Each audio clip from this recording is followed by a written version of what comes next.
Break के बाद आपका एक बार फिर स्वागत है। हम मना रहे हैं लोकतंत्र के महापर्व का जश्न छवि और श्रेय के साथ। सर जो नेक्स्ट सॉन्ग हम लोग प्ले करने वाले हैं वो हमारी जो देश के हम सिटीजन्स हैं वो डेडिकेट कर रहे हैं गवर्नमेंट को कि कब एक गवर्नमेंट स्टिल गवर्नमेंट आए जो सच में डेवलपमेंट करे और कुछ हमारे लिए भी कुछ अच्छा हो।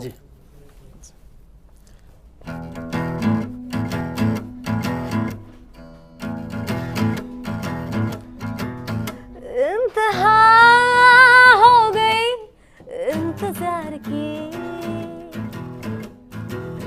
आई ना कुछ खबर मेरे यार की, हमें है यकीन बेवफा वो नहीं, फिर वजह क्या हुई इंतजार की, इंतहा हो गई इंतजार की। राघव साहब इंतजार खत्म कर रहे हैं? स्वाभाविक रूप से सारा देश बेताबी से इंतजार इन दिनों के कर रहा था। और मैं आपसे एक बात कहना चाहता हूं कि देखिए आज 20 लोकसभा क्षेत्रों में राजस्थान में चुनाव पूरा हुआ। सारी कटुता, सारे आरोप प्रत्यारोप, मन में छोटा मोटा मलिनता आई है, उसको यहाँ पे छोड़ें, समाप्त करें। परंतु मैं एक बात आपसे कहना चाहता हूँ कि निश्चित रूप से एक नए युग का परिवर्तन हो रहा है। वैचारिक रूप से इस हिंदुस्तान के अंदर विशुद्ध भारतीय जनता पार्टी का एक वैचारिक रूप से ध्रुवीकरण इस बार हुआ है। और इस ध्रुवीकरण के कारण से ये चुनाव पार्टियां नहीं बल्कि जनता लड़ रही है। हमें तो ये तब लगा पता कि जब हमें ये लगा कि हमारे अभियान के अलावा वाला उसमें थोड़ा सा उसका वो कांग्रेस युक्त बीजेपी वाला तो कुछ मैंने कांग्रेस मुक्त बोला था। और मैं मैं आपको फिर कह रहा हूं, 116 लोग कांग्रेस विजय जी आप ये मानिए आखिरी कांग्रेस से जब तक इस देश में बचेगा, शुद्धिकरण कर दिया था क्या? मैं कह रहा हूँ आखिरी मेरा ये कहना विजय जी, गंगा जल जब तक लेकर आखिरी कांग्रेसी बचेगा या भाजपा विरोधी बचेगा तब तक हमारा अभियान जारी रहेगा। जब तक भाजपा मय देश पूरा नहीं हो जाएगा, हम तो चाहेंगे सोनिया गांधी भी आए, हमारी विचारधारा को अडॉप्ट करे और बीजेपी में आए। स्वागत है, लोकतांत्रिक पार्टी है, हमारी उन पंच निष्ठाओं में कर ले, विश्वास करे। हम कोई दड़बे थोड़ी चलाते हैं, कोई प्राइवेट रूम्स थोड़ी हैं। That's not our compartment. हम एक राजनीतिक दल चलाते हैं, फॉर देश के लिए चलाते हैं। जो हमारी विचारधारा को मानता है उनका हार्दिक स्वागत है, उनके व्यवहार और आचरण जारी रहता है तो पार्टी में उनका सम्मान है। आचरण और व्यवहार से अलग हुए तो जसवंत सिंह जी की तरह बाहर है। कुछ अर्से तक तो आप चाल चरित्र चेहरे वाली पार्टी होती थी और खासतौर से लखावत जी तो उस जमाने के नेता हैं। मैंने आपसे कहा, मैं आज भी यही कह रहा हूं, वह चाल जो भाजपा चल रही है उसके साथ चले, वह चरित्र जो भाजपा का है उसको अपनाएं और वह चेहरा जो भाजपा का है उसके साथ मिलकर इस देश का नया चेहरा बनाएं। पार्टी का एक नारा होता है, पार्टी का एक नारा होता है, नेशन फर्स्ट पार्टी सेकंड, जी है ना? अब तो नेशन पार्टी छोड़ दीजिए, अब तो व्यक्ति सिर्फ नरेंद्र मोदी फर्स्ट है, फर्स्ट एंड लास्ट। ऐसा कहीं भी नहीं। नरेंद्र मोदी कोई सड़क से उठ करके नहीं आ गए हैं, उसने सारा जीवन पार्टी के लिए लगाया है, देश के लिए लगाया है। आप जोशी जी से सहमत है कि बीजेपी और मोदी में बीजेपी की सब कुछ है?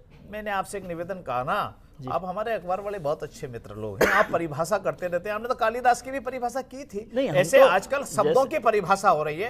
किसी ने कोई ऐसी बात नहीं की जिसमें से ये ध्वनि निकलती हो कि वो हमारे प्रधानमंत्री के उम्मीदवार हैं और उनके नेतृत्व में हम इस चुनाव को लड़ रहे हैं। इसमें कोई दो राय नहीं हो सकती। अब जब कई सवाल पूछते हैं तो आधा उत्तर इधर से आधा उत्तर से आकर के मिलता है। हमारा कहना समग्र रूप से जब बात सामने आने लगेगी तो शायद देश को बिल्कुल देश मानता है। और आज इससे इनकार नहीं कर सकते कि हिंदुस्तान ने नरेंद्र मोदी को नेता माना है। इसको तो स्वीकार करना पड़ेगा। गांव से, ढाणी से, नगर से, नगर से, बस से, चौपाल पे जहां आप चर्चा करें वहां नरेंद्र मोदी है। आप कॉलेज चले जाइए, वहां का छात्र से पूछो किसको वोट मोदी। मैं तो कल रात को एक जगह भोजन कर रहा था, वेटर से पूछा भाई क्या करेगा, कहने लगा मोदी को वोट दूंगा। अब मैंने पूछा यार मोदी तो यहाँ चुनाव नहीं लड़ रहे हैं, कहने लगे नहीं साहब देखिए मोदी जी को वोट देंगे, हमारे को उम्मीद है कि देश में परिवर्तन होगा। इसलिए मैंने कहा कि किसान का खेत इंतजार कर रहा है विजय जी, नरेंद्र मोदी आए, नदियां जुड़े, खेत को पानी मिले। नौजवान का हाथ इंतजार कर रहा है, आओ नरेंद्र मोदी आओ, इस खाली हाथ को रोजगार देने का काम करो। इस देश की तकदीर बदलने का एक अवसर है और जनता ने उसमें त्योहार की तरफ भाग लिया। आपकी बात को मैं मान लूंगा, देश की बात जो आप कर रहे हैं, देश ने नेता मान लिया नरेंद्र मोदी को, वो तो देखेंगे हम लोग 16 तारीख को, लेकिन पार्टी मान रही है कि नहीं मान रही? अडवाणी जी मान रहे हैं कि नहीं मान रहे? जोशी जी मान रहे हैं कि नहीं मान रहे? उमा भारती जी मान रही हैं कि नहीं मान रही? सुषमा स्वराज मान रहे हैं कि नहीं मान रहे? अभी तो पार्टी में तो मनवा लीजिए, फर्स्ट स्टेप अभी ये काम करवा माने हुए हैं, सबने मिलकर के तय कर लिया, सबने स्वीकार कर लिया। कोई भी आज ये नहीं कह रहा कि वो हमारे प्रधानमंत्री के उम्मीदवार नहीं और हम इनको स्वीकार नहीं करते जी।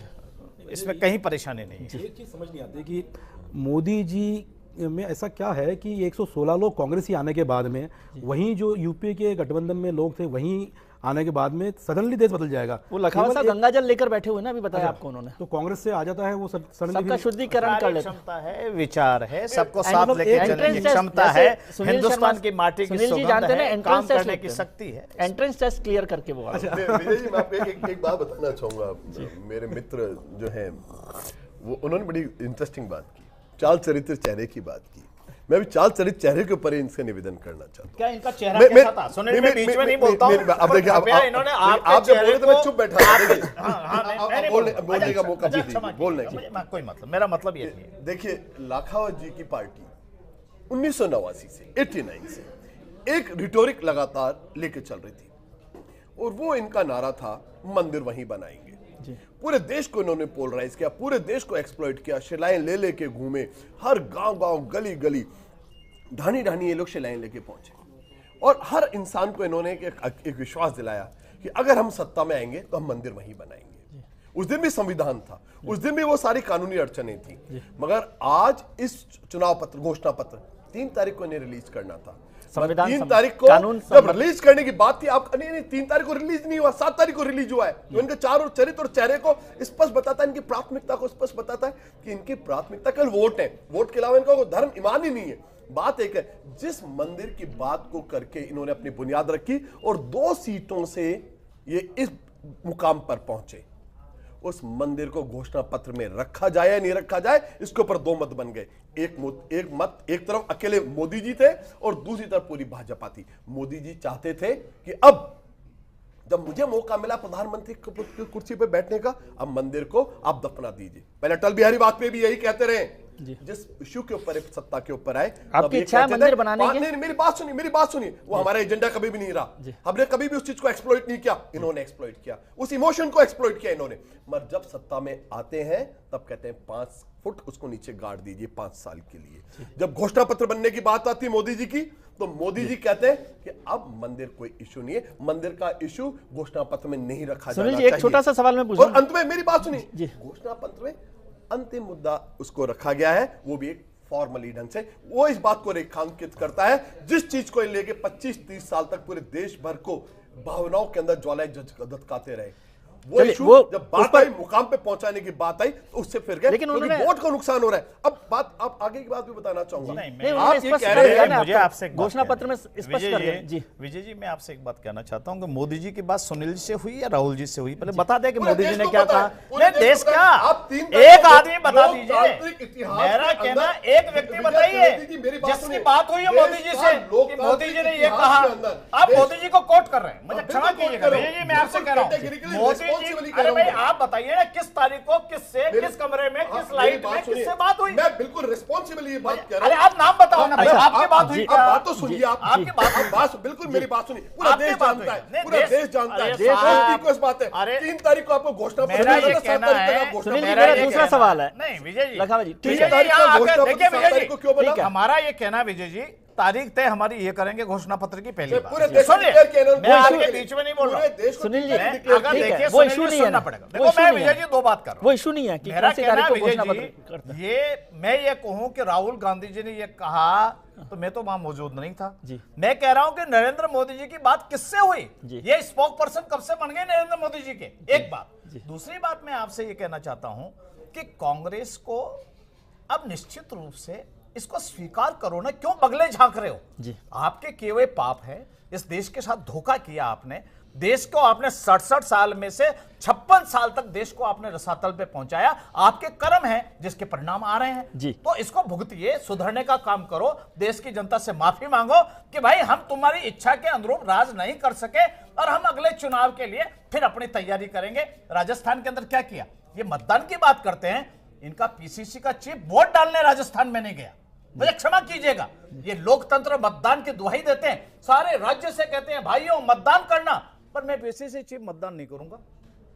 ये इनकी लोकतंत्र में आस्था। चलिए इस पर ठीक है, वो उनकी राजनीतिक। जहां तक ओंकार सिंह जी की बात है जी, तो इनको अच्छी तरह समझ लेना चाहिए कि वैसे तो इनकी सारी बातों के अंदर पूरे राजस्थान की जनता देख रही है अभी टीवी चैनल के माध्यम से कि किस प्रकार भाजपा एक अहंकार से ग्रस्त पार्टी के रूप में बाहर निकल के आपकी बात को बहुत अच्छी तरह समझ में आ रही है।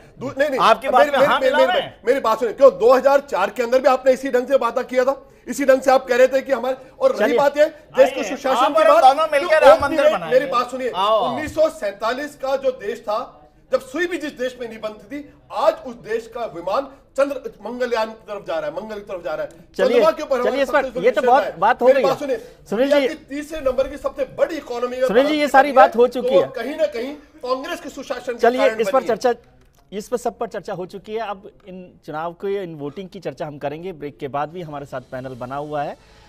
बहुत गर्मी है, लेकिन ये गर्मी जो है चुनाव की गर्मी है। कल नरेंद्र मोदी जी कह रहे थे कि जब बुखार 105 डिग्री हो तो कुछ आदमी बहकता रहता है, लेकिन उससे आदमी का चरित्र नहीं समझ में आता। अब वो बुखार उतर गया है। इस बुखार के उतरने के बाद की चर्चा हम जारी रखेंगे ब्रेक के बाद, और देखेंगे कि चुनाव नतीजे क्या हो सकते हैं। लखावत जी और सुनील शर्मा जी और राकेश पारिक बहुत सीनियर लीडर हैं और बहुत अच्छे पॉलिटिकल एनालिस्ट हैं। तुरंत जानिएगा नतीजे।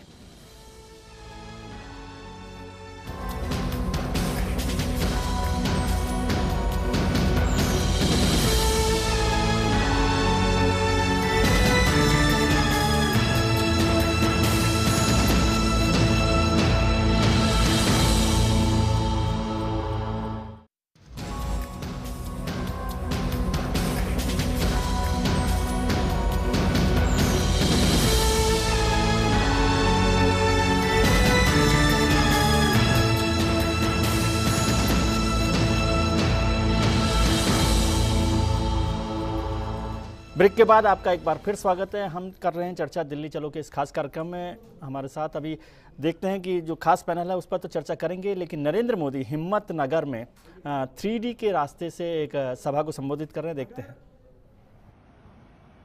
कीचड़ में गाड़ी फंसी हो तो ड्राइवर भी कभी कभी नीचे उतार के धक्का लगाए तो गाड़ी को बाहर निकाल देता है, लेकिन बहुत बड़े गड्ढे में जब गाड़ी पड़ी हो तो बाहर निकालने के लिए ताकत ज्यादा लगती है। आज देश की गाड़ी 10 साल में कांग्रेस ने ऐसे गड्ढे में डाली है, बाहर निकालने के लिए 300 से ज्यादा एमपी की हमें जरूरत है।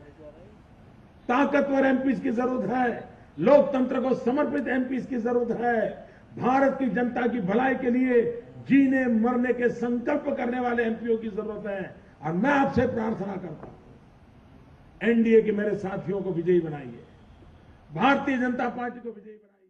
जी सुनील जी, अभी आप नरेंद्र मोदी जी जो भारतीय जनता पार्टी के प्रधानमंत्री पद के उम्मीदवार हैं, वो कह रहे थे कि आपने पार्टी को, देश की जो सरकार है, देश को ऐसे गड्ढे में डाल दिया है जिसके लिए बड़ी मेहनत करनी पड़ेगी और उन्हें 300 एमपीज की जरूरत है।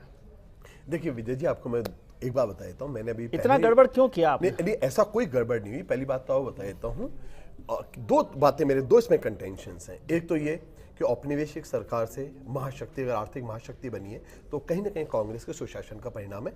अदरवाइज तो भारत के साथ जो और 2 मुल्क आजाद हुए थे, वो आज किन परिस्थितियों में, आप उनको भी देखें, एक बार भारत को देखें। वो 60 साल का मौका मिल गया, कितना एहसान हम पर करेंगे आप? मैं फिर आपको एक बात और बता देता हूँ। हो सकता है कुछ नाराजगियां भी हो, मैं नाराजगियों से कभी नाइतफाकी नहीं रखता हूँ, बट अंग्रेजी की एक कहावत है, वो मैं आपको दोहराना चाहूंगा कि चरवाहे की नाराजगी से भेड़ों को कसाई को नहीं सौंपी जा सकती। जी, आप अच्छी तरह समझिए, इस देश का एक चरित्र है, बहुलतावादी चरित्र है, इस देश का प्लुरलिस्टिक चरित्र है, और इस चरित्र को, इस देश को बचाने के लिए पक्की बात है, 2 ढंग की ताकतें हैं, एक जोड़ने वाली ताकत है, एक तोड़ने वाली ताकत है। लेकिन जो लीडर 3 बार चुना गया हो एक स्टेट में, उसके लिए आप इस तरह की जुबान इस्तेमाल करेंगे जिसे जनता ने चुना हो? देखिए जनता ने चुना है, इसमें 3 बार चुना हो, कोई शक नहीं है, मगर आपको मैं अच्छी तरह बता देता हूं कि पूरा देश, इसका अपना एक कैरेक्टर है, और एक परिवार को रखना कितना मुश्किल काम होता है। 120 करोड़ लोगों के कुनबे को जोड़ के रखने की क्या कुव्वत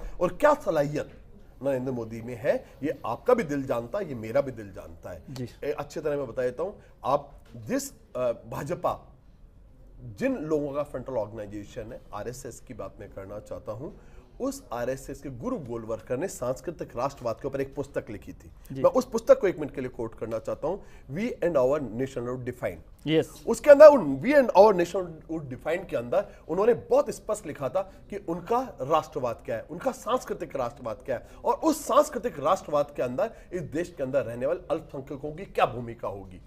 नरेंद्र मोदी को इस बारे में स्पष्ट करना चाहिए जी। मेरे मित्र जो बैठे हैं उनको भी इस बारे में स्पष्ट करना चाहिए कि क्या आज वो गुरु गोलवलकर के उस सांस्कृतिक राष्ट्रवाद को डिनाउंस करते हैं या नहीं करते। ठीक है। अगर उस सांस्कृतिक राष्ट्रवाद के ही साथ अगर लगे हुए हैं, जिस बात को मैं निवेदन कर रहा हूं, जहां वो स्पष्ट कहते हैं कि माइनॉरिटीज को इस बारे में तय करना पड़ेगा अगर उन्हें रहना है, तो भारतीय संस्कृति और भारतीय भाषाएं, भारतीय उन सब चीजों का उसी ढंग से उन्हें सम्मान करना है। लखावा जी के पास धर्म का भी सम्मान की बात आती है, तो प्रश्न एक है कि गुरु गोलवलकर ने जिस नेशनहुड डिफाइन के अंदर जिस सांस्कृतिक राष्ट्रवाद की बात कही है, उसके ऊपर इनका क्या स्टांस है, क्योंकि ये भारत के आगामी अगले 50 साल के इतिहास में बहुत बड़ा प्रभाव डालने वाला है। विजय जी, अच्छा हुआ गुरु गोलवलकर जी को पढ़ने लगे, ये अच्छा है, ये इनकी ठीक दिशा में जा रहे हैं, मानसिक रूप से ही अच्छे होंगे, मैं ऐसा मान के चलता हूँ। मैं 2 बात कहना चाहता हूँ। इन्होंने 56 साल तक इस हिंदुस्तान को भेंट समझ करके उसके ऊन काटते रहे बेचारी के, और उसके बाद उसको दुर्दशा में ला करके खड़ा कर दिया। एक तो मुझे ये कहना है, हिंदुस्तान की जनता को, उसके बाद भी हिंदुस्तान के पास सुन लीजिए, हिंदुस्तान की जनता को आपने भेंट समझा और आपको उसके कसाई समझा। मैंने आपको कसाई समझा, मैंने आपको कसाई समझा। मैंने आपसे कहा कि हम क्या हैं, आपसे सर्टिफिकेट की जरूरत नहीं है, पर अच्छा है आपके पास जो शब्द हैं। धीरे धीरे हताशा, निराशा में जब आदमी का अवनति होती है ना, जब आदमी को अंत दिन दिखता है कैंसर के पेशेंट को, और उसकी जैसी स्थिति होती है वैसी इनकी स्थिति तो बड़बड़ा रहे हैं, बड़बड़ाने दीजिए, मुझे उसमें कुछ कहना नहीं। परंतु मैं एक बात कहना चाहता हूँ, सांस्कृतिक राष्ट्रवाद, संस्कृति हिंदुस्तान की जनता को, प्रत्येक व्यक्ति को हिंदुस्तान की संस्कृति, हिंदुस्तान की सभ्यता, यहाँ की जीवन पद्धति के साथ सरोकार रखना चाहिए। इनका ये कहना है कि हिंदुस्तान में रहने वाला व्यक्ति भारत की बात मत करो, केवल कांग्रेस की बात करो। चलिए, बस ये हमारा मतभेद है। पर मैं कहता हूं कि आने वाला दिन ऐसा होगा जिसमें हम सब मिलकर निर्माण करेंगे, और ये निश्चित मान करके चलिए कि कुल मिलाकर के कांग्रेस, अभी महात्मा गांधी ने भी कहा था कि कांग्रेस का विसर्जन कर देना चाहिए। अब वो दिन आ गए हैं कि कांग्रेस का विसर्जन होना चाहिए। डॉक्टर पारेख, ऐसा मेरा मानना है। आपको क्या लगता है कि क्या प्रेजेंस रहेगी पार्टी की? देखिए, बस छोटा सा जवाब मैं चाहता हूँ जी। इस देश की जनता ने पिछले इतने सालों में जो कुशासन देखा और दोनों की मिलीभगत देखी, उसके बाद में आक्रोश तो बहुत था। पिछले 3 साल में वो आक्रोश इतना बढ़ा कि जनता रास्ते पर आ गई। अब इस आक्रोश का मिसयूज़ करने के लिए या उसको एक्सप्लॉइट करने के लिए आप मार्केटिंग करके बहुत पैसा खर्चा करके एक नाम खड़ा करते हो सामने, उससे बात बनेगी नहीं। मतलब आप मोदी जी के साथ नहीं जाएंगे? जो जनता ने वोटिंग परसेंटेज बढ़ा है, जो रिस्पांस दिया है, निश्चित तौर पर एक परिवर्तन के लिए दिया है, एक नई राजनीति के लिए दिया है। उनका विश्वास एक नई पार्टी में है जो आम आदमी से मिलकर बनी है और जो इस देश को एक नई दिशा देगी, जो राजनीति को नई दिशा देगी। मुझे पूरा विश्वास है कि जिस तरह से लोग वोट करने जा रहे हैं, इससे एक नहीं, आज ये साफ कर जाइए आप, जैसे दिल्ली में आपने नहीं किया था, अभी साफ कर जाइए कि आप सुनील जी के साथ रहेंगे, लखावत जी के साथ रहेंगे। हम आजीवन इन दोनों पार्टियों के साथ में कभी भी कोई तरह का गठबंधन नहीं करेंगे। देखिए, अभी बोल दीजिए ना, अब लोगों को भरोसा रहा नहीं आपकी इस बात पर। हमने पहले भी नहीं किया कभी, हम आगे भी कभी नहीं करेंगे जी। सुनील, ये पार्टी एक विकल्प है जी, और ये दोनों पार्टियां मिली हुई, हम पहले से कहते हैं। ठीक है सुनील जी, छोटा सा, 20 में से 16 सीटें कांग्रेस के पास थी, 4 बीजेपी के पास थी। इस सीटों का क्या नतीजा आप देखते हैं? हम निसंदेह वापस रिटेन करने जा रहे हैं। 2004 के अंदर जो इन्हें हताशा हाथ लगी, 2009 में हताशा जो इनको लगी, वही सेम हताशा इनको वापस आएगी। यूपीए 3 आ रहा है, 101% आ रहा है। कहीं नरेंद्र मोदी के जो सपने हैं, जो इन्होंने लखावत जी आखिरी बात कहीं पूरे नहीं हुए। 163 विधानसभा में थी, 10 साल हो गए 21 तक आ गए, 21 तक आकर के समेट गए थे। इन 20 में से एक भी सीट इनको नहीं मिलने वाली, निराशा हाथ लगेगी। अपना नया 5 साल तक इनको अपना एक्सरसाइज करना, स्वाध्याय करना, प्रातःकालीन घूमना, जनता के बीच जाना, अपने किए हुए कर्म के लिए माफी मांगना और फिर कुछ नया काम करें। अच्छा चलिए, बहुत बहुत धन्यवाद आप सब लोगों का कि आपने इस चर्चा में हिस्सा लिया और मेरा ज्ञानवर्धन किया। आप सभी लोगों को बहुत शुभकामनाएं। अभी एक चरण और बचा हुआ है और फिर उसके बाद 16 मई को नतीजे आएंगे, जिस पर हम चर्चा करेंगे फिर से। लेकिन चलते चलते इस लोकतंत्र के महापर्व के जश्न को मनाते हैं छवि और श्रेय के साथ। बहुत शुक्रिया आप सब लोगों का जी। छवि, एक दुआ, एक विश है कि हमारी जो गवर्नमेंट आए वो हम लोग को भी सब कुछ अच्छा हमको प्रोवाइड करे और जो गरीबी है सब कुछ हटे जी। एक सॉन्ग मैं आपको डेडिकेट करना चाहती हूँ। किसे पूछूं है ऐसा क्यों बेज़ुबां सा ये जहां है, खुशी के पल कहाँ ढूंढूं, बेनिशां सा वक्त भी यहाँ है। जाने कितने लबों पे गिले हैं, जिंदगी से कई फासले हैं। क्यों बिछते हैं सपने, क्यों आंखों में तकदीर जब छूटे इन हाथों से यूं बेवजह। जो भेजी थी दुआ वो जाके आसमां से यूं टकरा गई कि आ गई है लौट के सदा। जो भेजी थी दुआ वो जाके आसमां से यूं टकरा गई कि आ गई है लौट के यहाँ। बहुत बहुत शुक्रिया आप सभी लोगों का, बहुत शुक्रिया, बहुत धन्यवाद और बहुत शुभकामनाएं।